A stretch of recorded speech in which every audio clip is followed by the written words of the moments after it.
I have a new girlfriend and I'm moving in with her. I'm getting a divorce, and you need to move back to your parents' place. I don't understand what you're saying. I don't need you anymore. If you want to be a breadwinner or a housekeeper, you can stay with my parents, Julian. My in-laws and husband laugh at me, and they're terrible people. But this is better for me, so you all need to leave. My name is Julianne. I'm 35 years old and work in an office. I've spent my whole life working hard. After college, I started at a big company and worked there for 13 years. I earned promotions, and now, at a young age, I'm a department manager. I have a great boss and a talented team. My work life is great, but my personal life is not. When I was a student, I had a boyfriend, but none after I started working. Concerned about me, a friend threw a dinner party, and that's where I met Jake. He was kind, had a great smile, and was easy to talk to. Since we were the same age, we had a lot in common and enjoyed each other's company. We became friends, exchanged contact information, and started having meals together. Eventually, Jake told me he had feelings for me, and we began dating. We got along really well. Jake proposed, and we got married. I was thrilled to marry the man I loved. Shortly after, I visited his parents. They were very welcoming and kind. Julian, it's wonderful to meet you. We can't believe someone as beautiful as you is marrying Jake, they said, and they were in tears. We're so proud of our son for finding such a good partner. Mom and Dad, stop it. You're making Julianne nervous. Oh, if you really feel that way, you can say it. Yes, it's a compliment, so it's fine. Jake's parents were very friendly and easy to talk to, just like him. Julianne works for a big company, right? Oh, that's great. It's impressive to see a woman who works hard. Are you going to quit your job after you get married? No, I plan to keep working. Well, you have a good job at a good company. That's great. I felt relieved. I had heard from friends that their mothers-in-law often told them to quit their jobs because it was a wife's role to support her husband. So I was happy to see that my future mother-in-law was supportive. After meeting my parents, we got married. I was thrilled about starting our new life together. My husband moved into the house I was living in, and we began our life as newlyweds. I was very happy to be with him all the time and to come home to him after work. 8 months into our marriage, my husband told me he wanted to talk about something. If you don't mind, I'd like us to live with my parents. What do you mean, live together?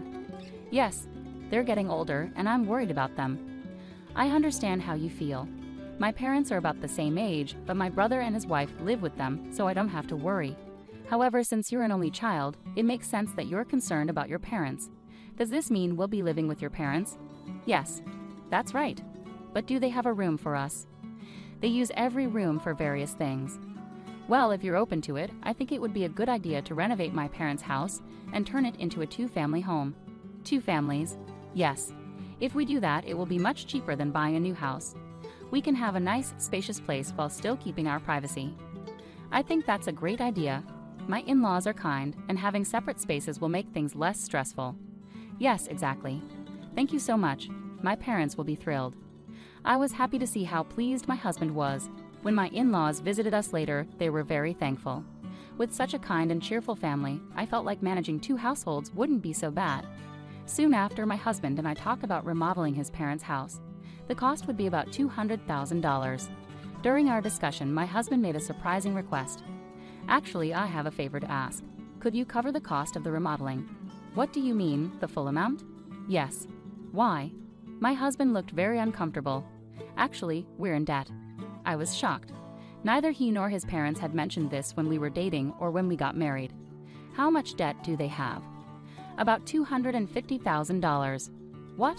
I thought it would be a few tens of thousands, but I'm stunned by the amount. I ended up shouting in surprise. It wasn't just a small issue, it was growing and seemed unmanageable. Even if I wanted to help pay it off, it felt impossible. My parents are living on a pension, and the debt was becoming overwhelming. I see, I said, trying to hide my shock and frustration. I had no idea my in-laws were in such financial trouble. Julian, I need a favor. Could you help me pay off my parents' debt? They can't manage it anymore, and my salary isn't enough either.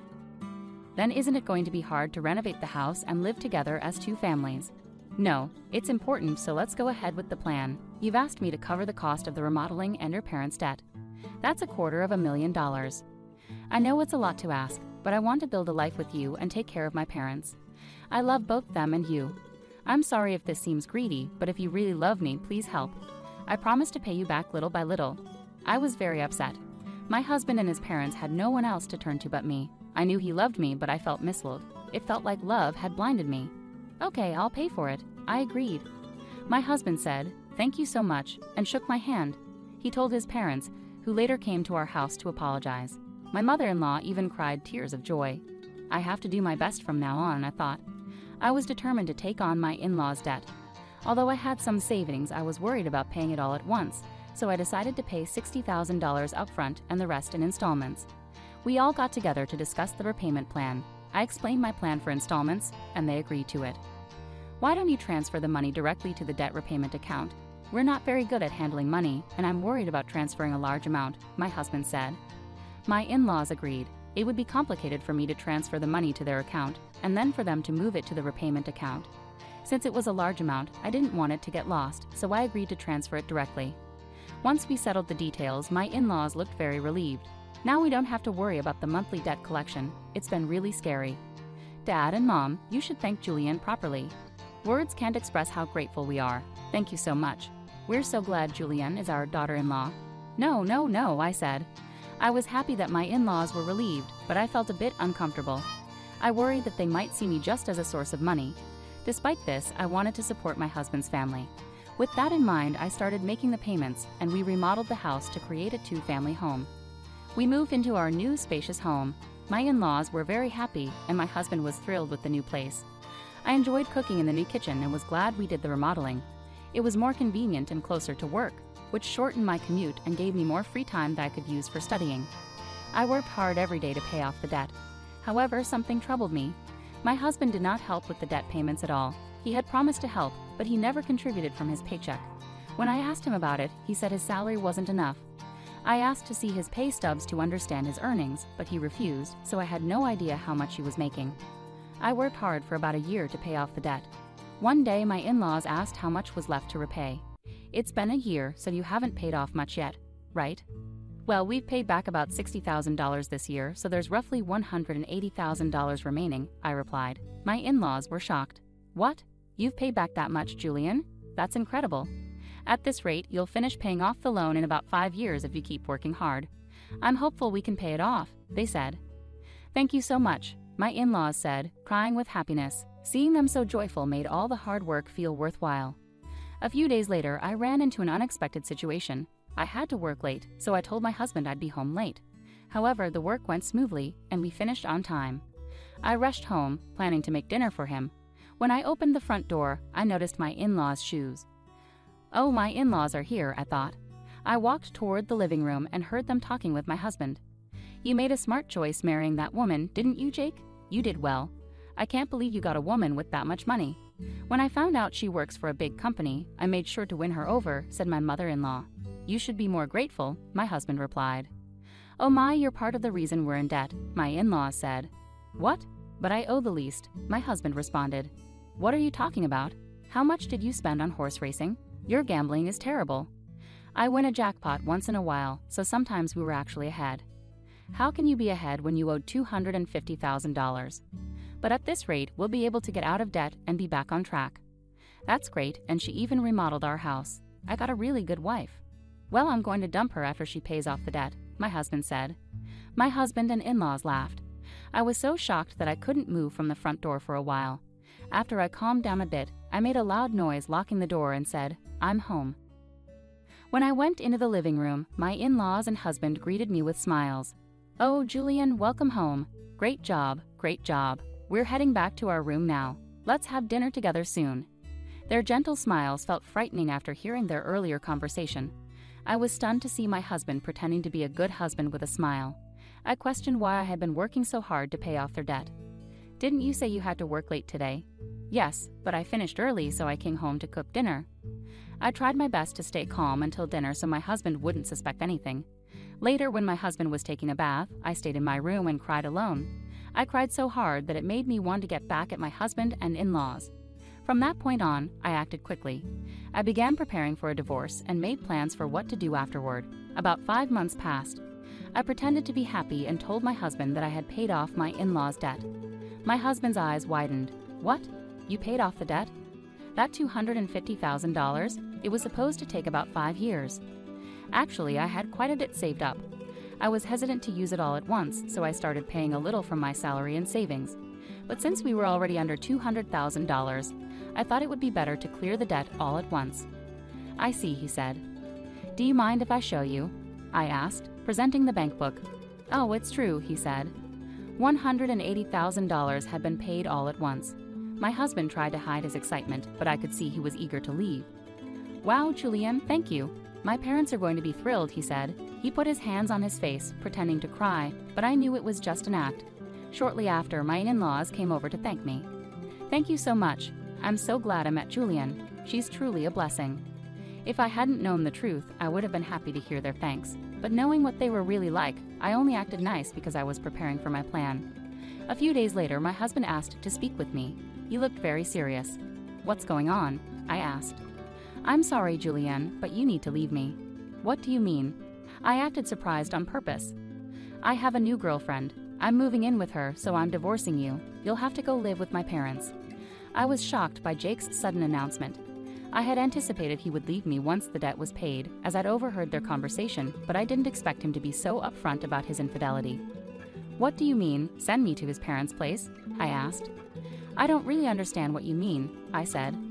My husband's mood turned sour. You're not getting it at all. I don't need you anymore, but if you want to stay as a housekeeper or breadwinner, I can keep you here. Just then, the front door opened, and my in-laws came in. Jake, did you finally tell her? Yeah, I told her. I wish I could have seen her reaction. If you agree to do the chores for us, you can come live at our house. Of course, we'll charge you rent. My in-laws and husband laughed at me. I felt like they were the worst people ever. All of you need to leave, I said. My in-laws rolled their eyes. What are you talking about? Have you forgotten? I can easily pay for the renovation myself. You changed the name of the house to mine, so I have the rights to decide who lives here and who doesn't. My in-laws' faces turned pale when they remembered the house title. I was utterly dumbfounded. I'm sorry, but you can't live here anymore. If we get divorced, we'll be strangers, I said. My in-laws began to understand the seriousness of the situation, but my husband, not wanting to be outdone, shot back, but you paid off our debt in full. You're the one who lost money. If we didn't have the debt, we could have afforded a new place to live. That's true. Thank you for letting us live in a nice house while you paid off our debts, my in-laws and husband said. I'm sorry, but I didn't pay off the remaining $180,000 debt, I said. What? No, but there was money missing from your bank book. That was just a separate account I set up to move money around. The debt is still $180,000. I haven't had the collections come yet because I've been paying large amounts consistently. But now the bills will come, so you're responsible for paying the rest. My husband and in-laws were stunned. I then warned them, Jake, you confessed to having an affair, so you'll need to pay. I'll also charge your partner for the affair. Oh no, she's with me because she thought I had money in the house. If I have to pay alimony, she'll leave me. I don't care about that. No, please don't leave us, my husband begged. My husband was scared of losing his lover and my in-laws were scared of losing me. They were truly selfish. I have nothing to do with you people anymore, no matter what you say. I've also put this house on the market.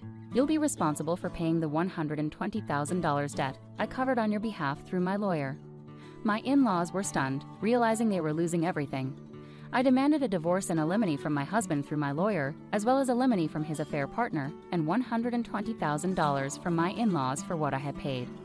The renovated house sold for about $400,000. It was in a great location, and a family looking for a duplex bought it at a good price. I had to cover $320,000, which included the $120,000 debt and $200,000 for the renovation. However, I ended up with $80,000 profit from the sale. Additionally, I received alimony from my ex-husband and his affair partner, which greatly improved my financial situation. I also got $120,000 from my ex-in-laws. Overall, I came out ahead. I felt this was fair because the damage I endured was significant enough to make me distrustful of others. I initially had savings from learning how to invest with the goal of paying off my in-laws' debts quickly. With substantial savings to start, I invested tens of thousands of dollars, and my assets grew significantly in about a year. Additionally, I received a raise at work, increasing my earnings. Thanks to my savings and investments, I was able to take these drastic steps. My former in-laws ended up back in debt and lost their house, but they brought it upon themselves by deceiving me. People who cheat others should face the consequences. This experience taught me to be more cautious and develop better judgment about people. Going forward, I'm focusing on saving and growing my assets to ensure a comfortable retirement. I want to create happy memories with people I can truly trust. To start, I improved my financial knowledge by taking courses and reading books on investing and personal finance. This helped me make informed decisions about where to invest my money. Over time, I diversified my investments across various asset classes like stocks, bonds, and real estate, which helped my wealth grow steadily and securely. Additionally, I seized opportunities to advance my career. I pursued extra training and certifications in my field, which led to a significant promotion and raise. This increased income allowed me to save and invest more aggressively. I remained focused on my long-term goals, aiming to retire comfortably and enjoy my later years without financial stress. I also wanted to be able to help loved ones if needed. This vision kept me motivated and disciplined. Eventually, my efforts paid off. I bought a beautiful home in a great neighborhood, traveled to places I had always dreamed of, and built strong relationships with friends and family who genuinely cared about me. These connections brought me joy and fulfillment. Looking back, I realized that the challenges I faced with my ex-husband and in-laws taught me valuable lessons. They pushed me to become more self-reliant and financially savvy and helped me understand the importance of surrounding myself with trustworthy and supportive people. In conclusion, I turned a difficult situation into an opportunity for growth. By focusing on my financial health and personal development, I created a better future for myself. I hope my story inspires others to take control of their lives and make positive changes. What did you think of the story? Please subscribe to our channel and see you in the next video. Elderly folks who didn't finish high school speak flawless French. During my son's wedding, Aubrey, my son's wife, sneaked in a comment while using the fancy French. She smirked, making a private joke that felt awkward for a bride. It turned out, the speech we were asked to give for our son was a setup by Aubrey to embarrass us. Aubrey always looked down on us for not finishing high school and never missed a chance to insult us. As an Ivy League graduate, she often said things like, "For someone who dropped out of high school," when she suggested we participate in the wedding. Maybe she planned to make fun of us in front of her family. Perhaps she thought high school dropouts couldn't speak French properly. Despite her expectations, we reassured our son and, determined to stand up to Aubrey, I took the microphone. I'm Violet, turning 70 soon. Despite challenges growing up, we lead normal lives like any family. We've always protected our son from our struggles. Our sacrifices paid off when he married Aubrey, but the wedding brought new challenges. When we first met Aubrey, she seemed modest and gentle, making us happy about our son marrying such a wonderful person. But things changed when my husband talked about our son's past. He's always been smart, unlike us. He even went to state university. Aubrey interrupted. "Oh, so you two didn't go to a public university?" "No," I said, "we didn't finish high school due to family issues. We had to help with the family business instead of going to school." Despite some not-so-proud moments, we exchanged sad smiles at my eldest son's wife's reaction. It's not like we didn't want to go to school like everyone else, but we were proud of our home and didn't resent it. Well, hearing that someone only finished middle school is quite surprising, right? Absolutely. But I'm glad intelligence wasn't passed down to Tyler. What do you mean? Having in-laws who only finished middle school is like a black hen laying a white egg, my eldest son's wife said with a slight smile. The tension in the air skyrocketed instantly. While we couldn't say we were proud of it, my husband and I exchanged looks at her straightforward comments. Her words caught us off guard, but my eldest son's wife didn't seem bothered. Instead, she laughed, saying, "Oh, was that too hard for high school dropouts?"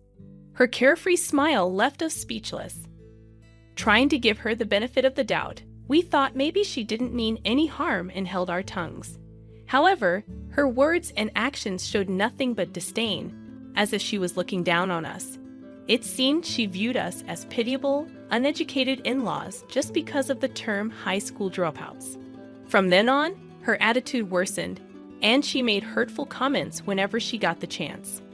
"You two tied the knot pretty early, huh? Probably because you had nothing better to do." "That's not true. We got to know each other and then decided to marry. It was a time when you could choose who you loved. But marrying another high school dropout probably means you could only find someone at your level, right?" Aubrey said, her words filled with malice and a mocking smile. Despite our warnings about her behavior, she continued acting as if we were arrogant and didn't seem to listen. Around Tyler, our eldest son, she put on a decent act, But in his absence, she became bold, openly expressing her criticisms. Sure, my eldest son graduated from an Ivy League school, but her conduct showed that academic achievements don't necessarily reflect one's character. As the wedding preparations advanced, her attitude deteriorated. During dinners at our home, she made comments like, "Oh, even someone with just a middle school education can cook, huh?" Observing the meal I prepared, she once remarked, "Even with just a middle school education, you live in such a nice house.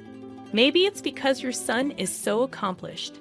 Her tone implied that we were somehow dependent on my eldest son.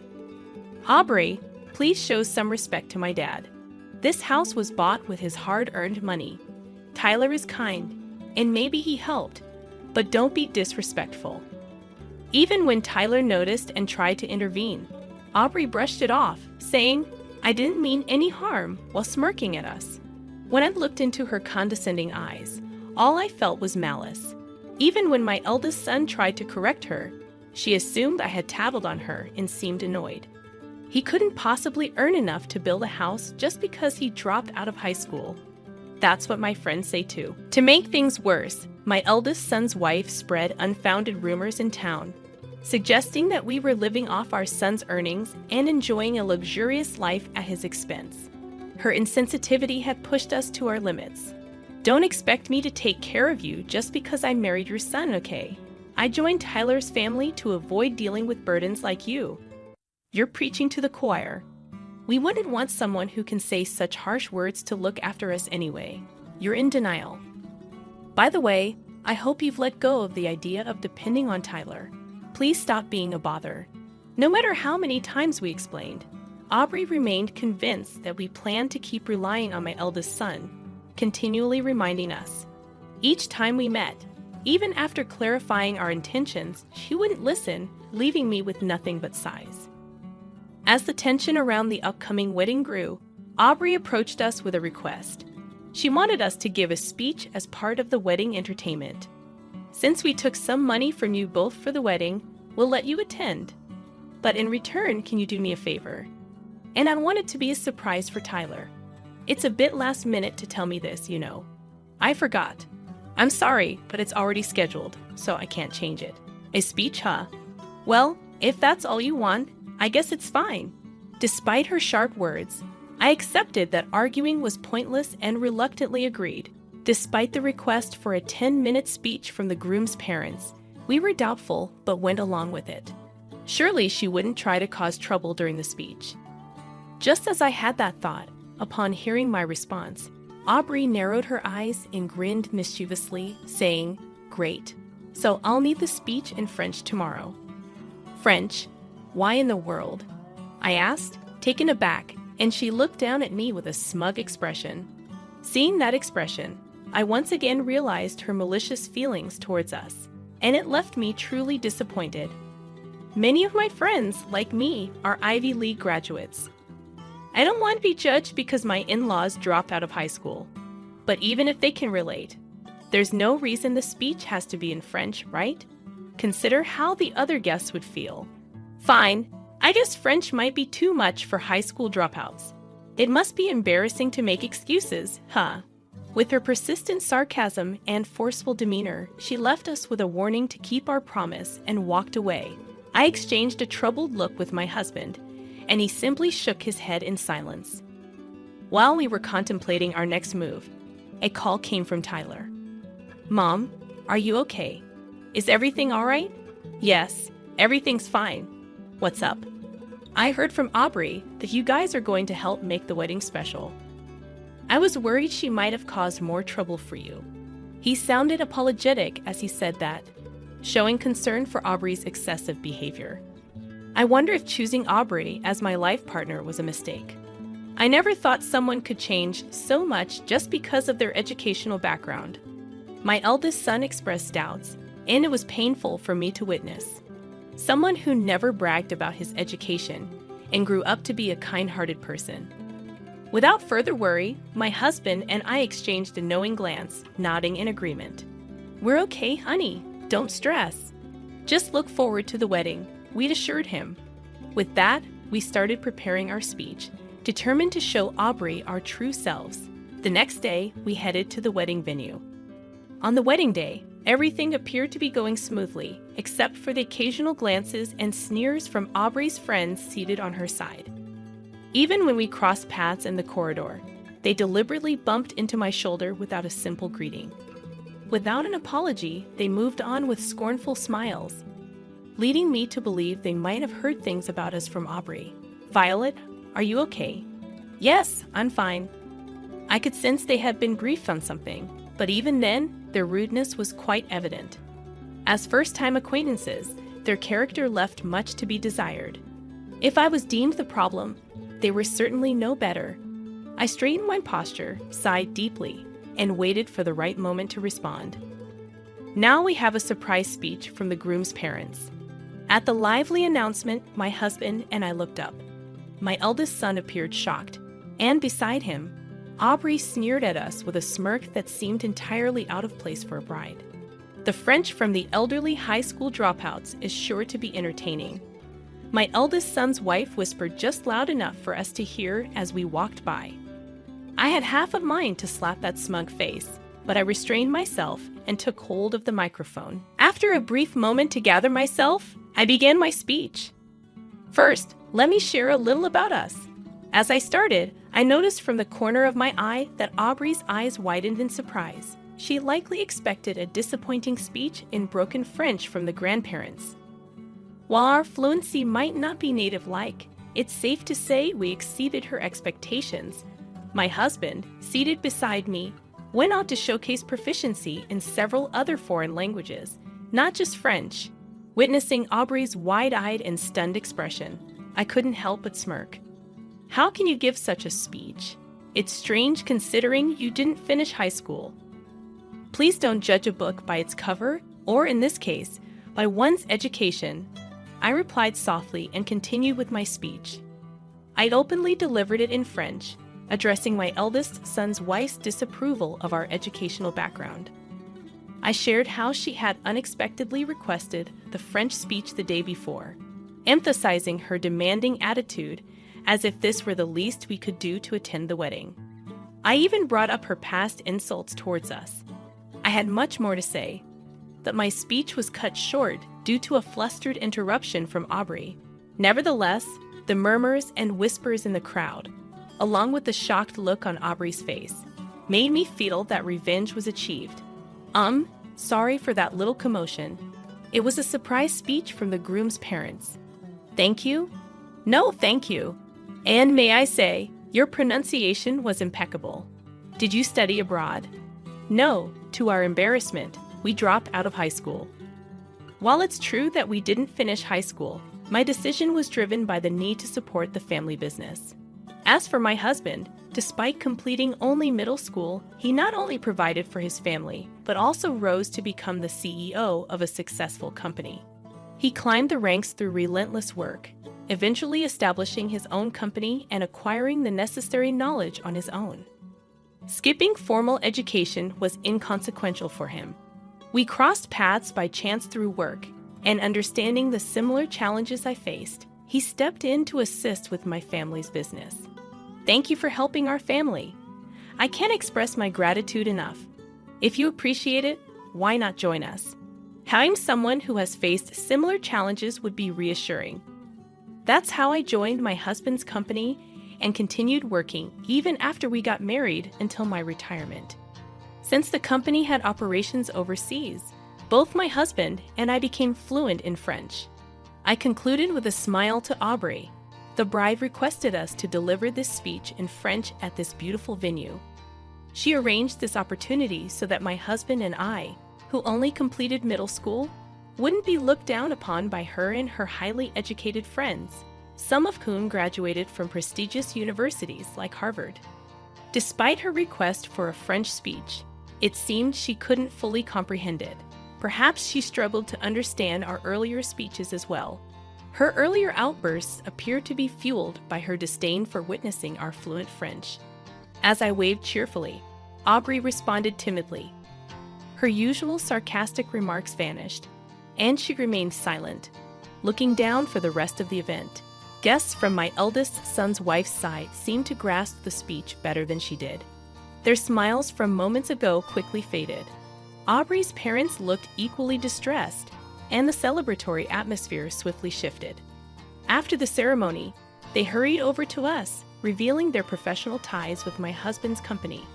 As we were leaving the venue, they intercepted us, compelling my eldest son's wife, still in her elegant dress, to apologize.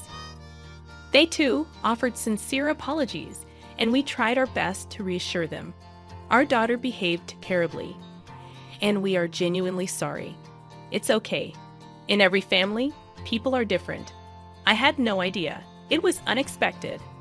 Well, maybe you never really paid attention to what I said. You were so proud, saying a black hen lays a white egg. When I disclosed the incident in front of her parents, both turned red and glared at their daughter. My eldest son's wife's complexion worsened even more. We'll make sure she reflects on her actions and discipline her appropriately to prevent a repeat.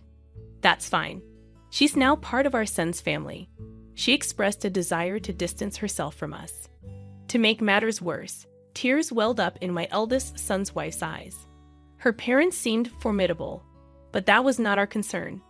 Additionally, I heard of her friends had severed ties with her, believing baseless rumors, saying, "We thought you had terrible in-laws with just a middle school education. She must have felt embarrassed for getting entangled in all that. Why is this happening to me? If Tyler had told me, none of this would have happened." I did tell you. They had enough earnings to build a house and didn't need financial help. They even covered all of my college tuition. Yeah, you never really listened to me either. With those stern words, Tyler turned his back on her. Though typically mild-mannered, Tyler had reached his breaking point with the situation and was even contemplating divorce. Abandoned by relatives, friends, and even my eldest son, Aubrey found herself completely isolated. A few days after the ceremony, despite serious contemplation of divorce, it appeared they were still trying to work things out in their marriage. Despite being abandoned by my eldest son, Aubrey seemed to be working tirelessly, as if she had transformed into another person. "Violet, can we please put the past behind us and get along again? I don't recall us ever getting along in the first place." Although she seemed remorseful in front of Tyler, she often approached us, feigning apologies. Being one to hold grudges, I chose to ignore her attempts to mend ties with my eldest son and our family and kept my distance. Who was suggesting cutting ties, do you think? Oh, come on, stop pretending and lend me a hand, will you? Always nagging. You're the most spiteful person. Why, thank you. Trying to showcase an old couple's French skills was quite a move as well. Unhappy with my response, a frustrated Aubrey glared at me with her unapologetic attitude. It seemed our relationship might be irreparably damaged soon. Regardless of the difficult position it put her in, I wondered about the source of her high pride. She looked down on us and was unwilling to reflect on her actions. Recently, a relative who had recorded the wedding sent us the footage. When it reached my speech, we clearly saw the surprised expression on the bride's face and burst out laughing. School isn't the only place to learn. Maybe I should try picking up something new. Why not? Perhaps I'll join you. We decided to head to a bookstore together to search for study materials.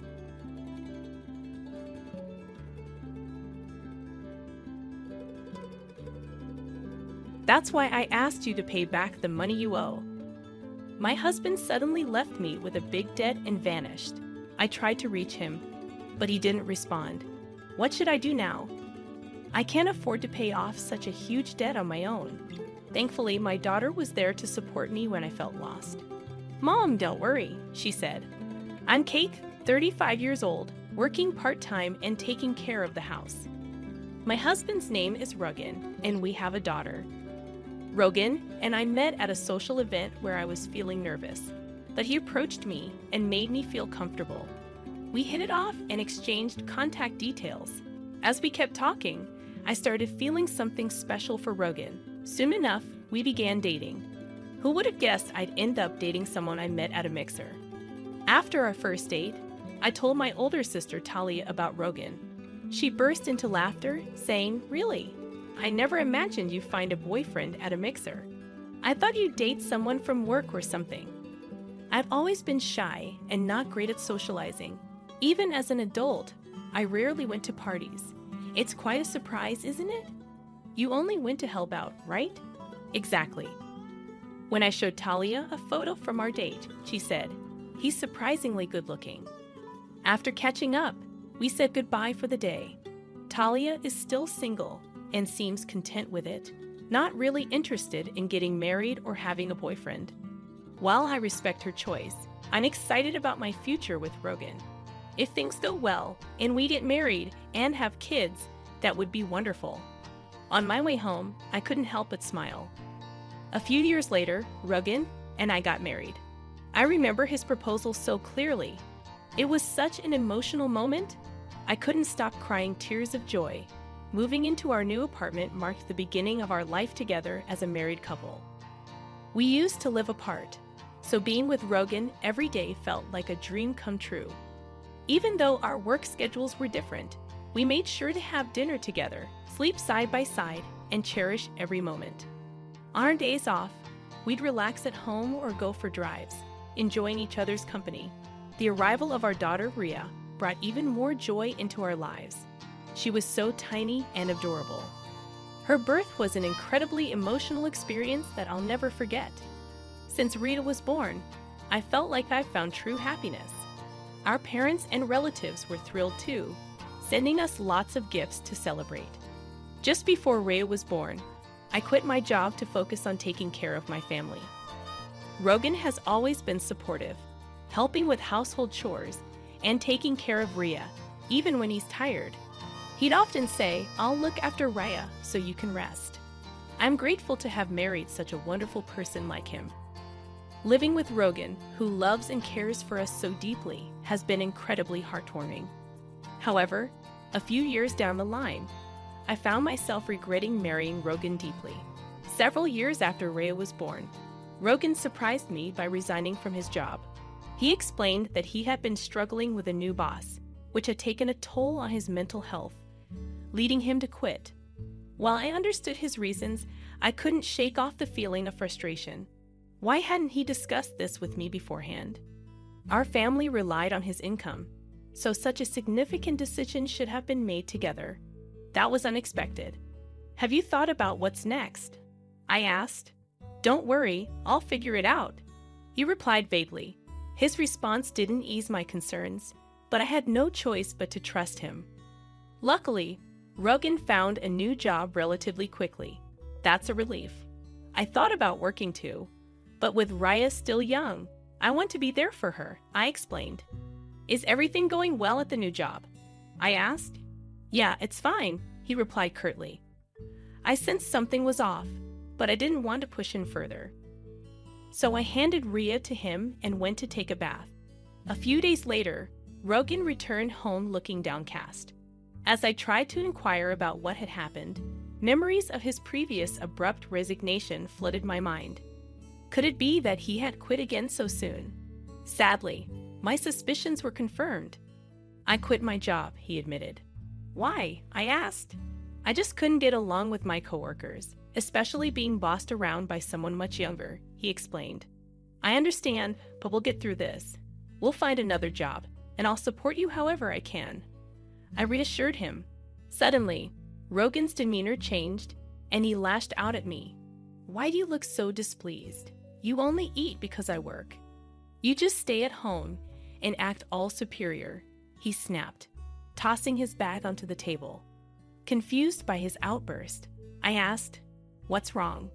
"Just shut up," he retorted angrily, grabbing a whiskey from the fridge and downing it in one go. I was taken aback by his behavior.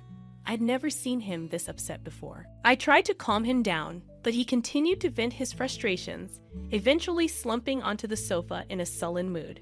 I was shocked and hurt by his words, and our relationship suffered as a result. Since then, Rogan has been stuck in a cycle of finding and quitting jobs. We went through uncertain times and faced many anxious days. "Rogan, can't you take your job more seriously?" I tried to be understanding initially, but with everything going on, I couldn't stay silent any longer. "You're being unreasonable. If you're unhappy, then you should work and earn money. You rely on me too much.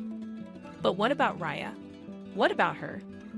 Lately, Rogan seemed to be losing interest in Rhea and avoiding her. When Raya was born, he was so attentive and happy, but now he was like a different person. No matter how much I pleaded, he showed no interest in finding work. Eventually, I had to leave Rhea with Talia and start working myself. I'm sorry to burden you with this, I told Talia. It's okay. Rhea and I will be fine, she reassured me. Rhea had just started kindergarten, so leaving her with Talia wasn't too concerning. I trusted Talia to take care of her, and Rhea was surprisingly mature and calm for her age. She enjoyed reading newspapers and could write long sentences. Rhea was quiet and composed, and I worried if she would make friends at kindergarten. But she surprised me by making many friends and enjoying her time there. It was heartwarming to see as a parent. With Raya settled in kindergarten and Talia looking after her, I felt confident about working outside the home. When I started job hunting, I was surprised to land one quicker than expected. So I began working full-time, and the pay was better than I had hoped for. Even if Rogan didn't have a job, our finances would likely be stable. Luckily, the work environment was pleasant, and despite the busy days, I enjoyed it. After a few years, Rogan finally found a stable job too. It seemed like he had found a workplace that suited him. I felt a huge sense of relief knowing this. Over time, Rogan's mood improved, and he started to resemble the man I married. He became more considerate of my work-life balance, asking if I was tired or if work was tough. I was surprised by his change. Maybe having a stable job gave him peace of mind. Rhea was growing up well, and Rogan became a caring father to her again. Seeing them play together always made me happy, but the thought of quitting my job and returning to the old ways made me anxious. So I continued to rely on Talia for childcare. How's Rhea? Is she doing okay? Don't worry, she's happily playing, Talia reassured me. As long as Rhea was happy, I felt at ease. I still depended on Talia and have been thinking of treating her to something special to show my gratitude. Several years passed, and Rhea was now in the 3rd grade. She went to school every day with excitement. Our family remained close-knit and loving, just like before. I pondered over what had caused the previous strain between Rogan and me. Our home life now felt stable, as if past issues had been resolved. Then one day, Rogan suggested something unexpected. Have you thought about getting a new car? He asked. A new car? I replied, surprised. Yes, our current one is reliable, but it's getting old.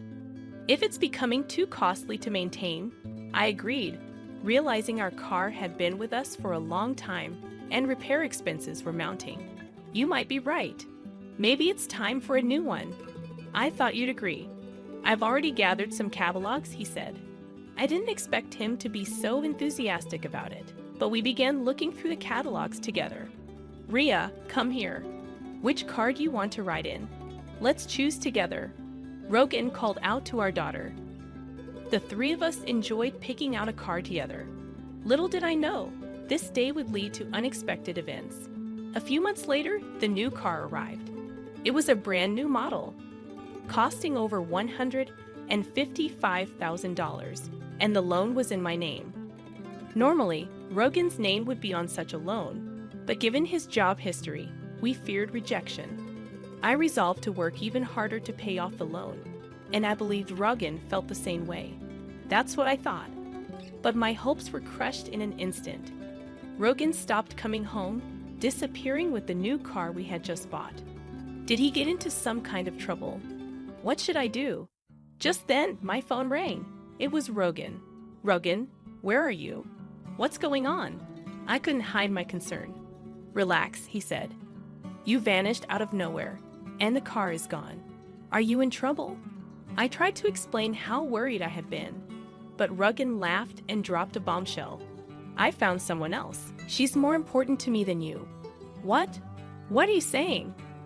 I've fallen in love with someone else. I've already started the divorce process. Please don't interfere. Divorce?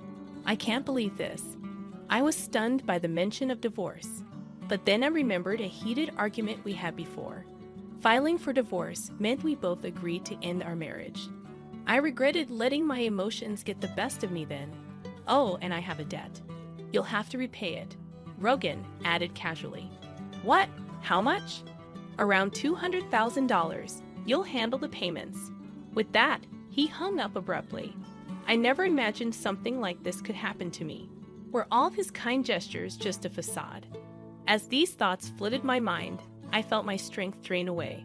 Mom, what's wrong? Raya asked, rushing to my side with concern as I sank to the floor. It's okay, sweetheart. Thank you. I reassured her, trying to maintain a brave front even as anxiety gnawed at me. How would I manage with such a huge debt hanging over us? The thought of $200,000 weighed heavily on my mind. And then there was the car loan to worry about too. In a panic, I checked my bank balance, searching every nook and cranny for my ATM card, but it was nowhere to be found. Frantically, I checked my bank app on my phone and was horrified to see a significant decrease in my account balance, with no memory of making such withdrawals. Rogan was the only one who could have done this. I tried to reach him, but there was no response. It felt like my world was falling apart.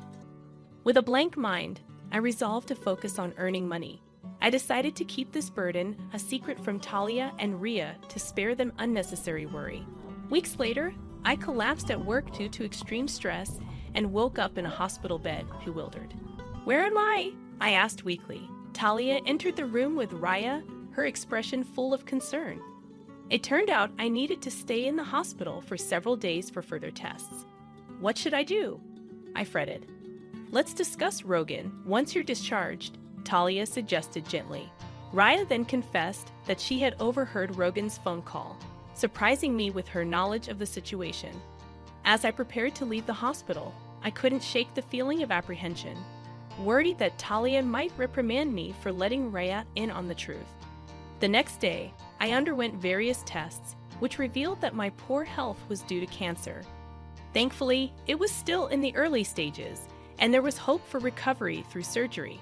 Although the surgery was successful, returning to work immediately seemed out of the question. With no savings and medical bills mounting, I felt overwhelmed.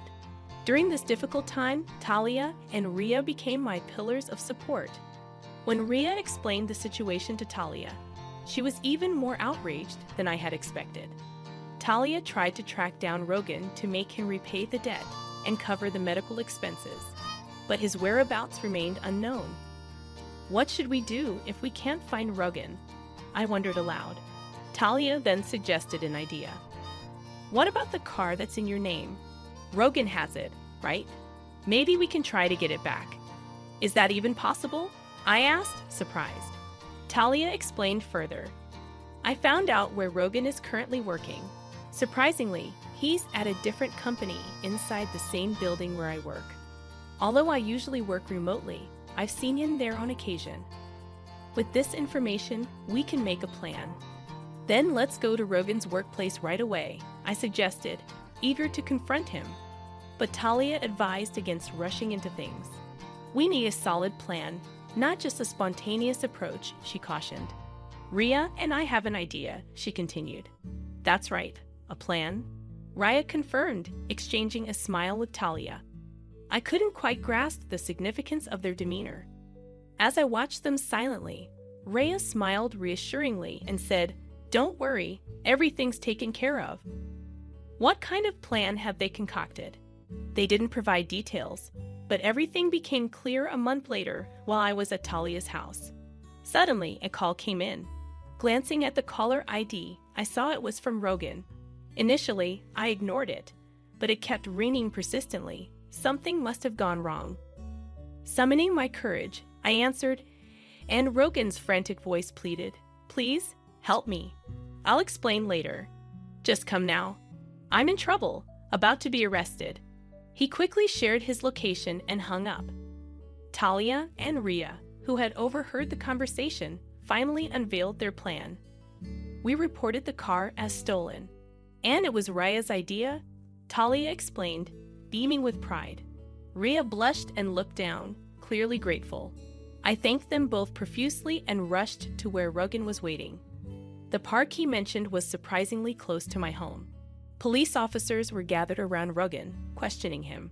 We hurried over to him. First, we explained the situation to the police officers and asked them to leave. Then, Rogan invited us into his car and began explaining what had happened. As I glanced inside the car, I noticed a confident-looking woman sitting boldly in the passenger seat, her legs crossed, staring at us with a cold gaze. "Thanks for coming, but why did the police show up?" Rogan asked, clearly perplexed. He had been surrounded and questioned by the police, yet he seemed unaware of their words. I was so shocked that I couldn't find the right words to respond. I reported the car as stolen, I finally said. "After all, the car belongs to me. We're divorced, so there's no reason for you to be using my car. Reporting it stolen was the logical thing to do. You probably didn't expect to be accused of car theft." Raya chimed in, addressing Rogan, who appeared shaken. "Dad, why did you leave us? Why won't you take responsibility for repaying the money? Explain yourself." Rogan sighed and looked at us with an exasperated expression, but he remained silent. "If you refuse to speak, I'll have to involve the police.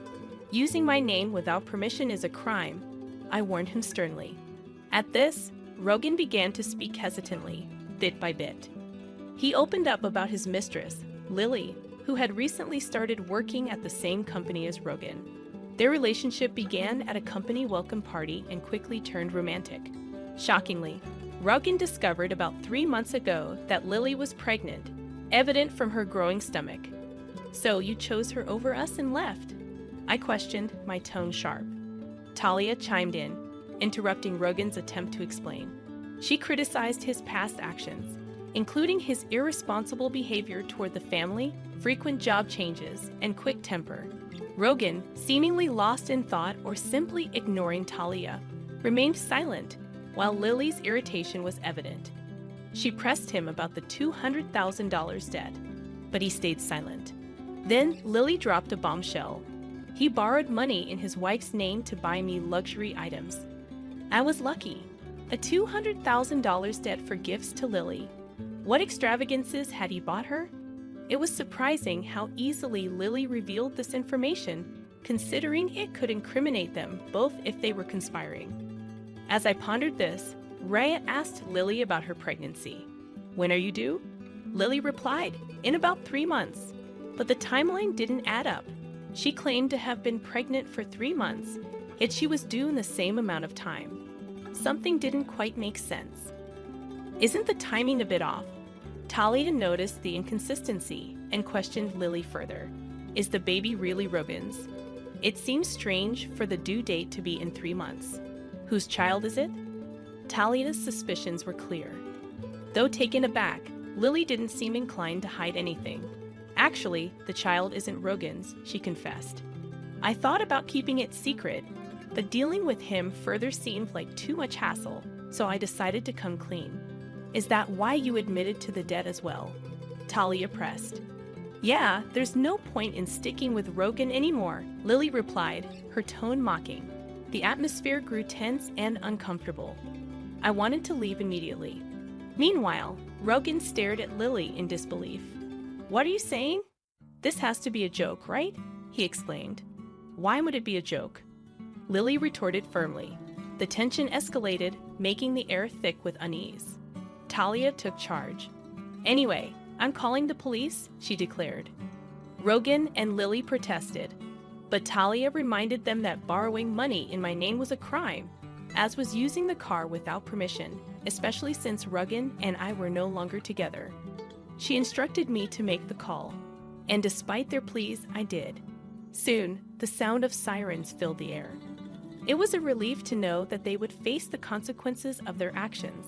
The issues regarding the debt and the car would finally be resolved. In the end, Rogan and Lily faced legal repercussions. While they avoided prison, they were held accountable for compensation, repaying the debt, and child support. Despite attempts to lessen their obligations through legal means, Raina's secret recording served as damning evidence, leading to their requests being denied. Rita decided to record the conversation after being inspired by a scene from a TV show she watched with Talia. While I admired her quick thinking, I couldn't help but wonder about the content of the shows Talia exposed her to. Now Ria and I reside with Talia without any commuting issues for Raya's school.